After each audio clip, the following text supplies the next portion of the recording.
taken advantage of, could it be your own fault? Are you ready to make a change?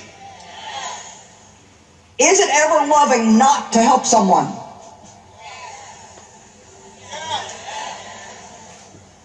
Well, I don't know, Joyce, what about Luke 6:30? Give away to everyone who begs of you and everybody who's in want of necessity, and him who takes away from you your goods, don't even demand them back again. Wow, everybody who asks me, I got to give to them? Well, let's also look at 2 Thessalonians 3:10 with that. For while we were yet with you, gave you this rule and charge, if anybody will not work, neither should he eat.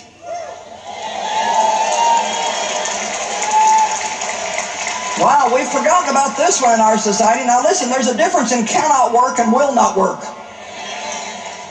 If somebody cannot, if they truly fit the guidelines of somebody being poor according to the Bible, then we need to full-on help them. That is our job as believers in Jesus Christ. But it's not our job to keep rescuing somebody who doesn't want to do their part to run their life, even if it's your own kids. Here's a made-up story, but nonetheless, you'll like it. Lifelong friends Sarah and Jen went out to lunch one day and started talking about their kids who were now moving into adulthood. They discussed all the challenges they faced through the years as parents. I can't believe Eddie is still living at home, his mother said. I know it's pathetic, but he's our only child, and we just can't bring ourselves to push him out into the cold, harsh world. Sarah said, the cold, harsh world? He's 27 years old.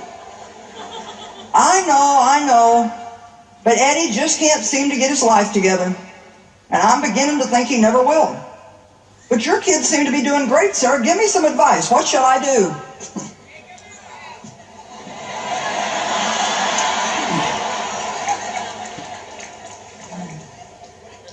She said, well, it sounds to me like you need a lesson in personal boundaries. Sarah and her husband had 3 children. They did their best to raise them right. Although they weren't perfect, all their kids did well in school, avoided drugs and the major pitfalls of teenage years, and were becoming responsible adults. Jen and her husband had one son named Eddie. From a very young age, Eddie was constantly struggling in school, refusing to do his chores or contribute to the family, eventually got into drugs, hanging out with the wrong crowd. It was obvious that his parents loved him dearly, but with the best of intentions, they tried to protect him from ever feeling any negative consequences in life, even if those consequences were a result of his own mistakes. Desperate for answers, Jen asked, what do you mean by personal boundaries? Well, said Sarah, to tell you the truth, all through Eddie's life, you seemed to shelter him from the consequences of his actions. He seemed to get whatever he wanted whenever he wanted it, whether he'd earned it or not. If he didn't finish his homework, you covered for him or tried to convince his teacher to let him make up the test. If he didn't do his chores, you still paid his allowance in full. He relied on you to supply his money through college so he didn't have to work and take time out of his social life. When he flunked out of class, you felt that it must have been the teacher's fault, and you were more happy to pay for him to retake the class with a different teacher. Wow, said Jen, I've never looked at it quite that way. It seems our helping him was not helping him at all. Sarah replied, basically, you were always willing to extend and compromise your personal boundaries so that Eddie would never have to learn to develop and create his own. This resulted in stress and frustration for you, and dependency and immaturity for Eddie. If you had set your boundaries and stuck to them, defined what lines you were not willing to cross to shelter him, it would have allowed Eddie to experience the consequences of his own actions. It would have forced him to feel the stress and the frustration of living with no personal boundaries.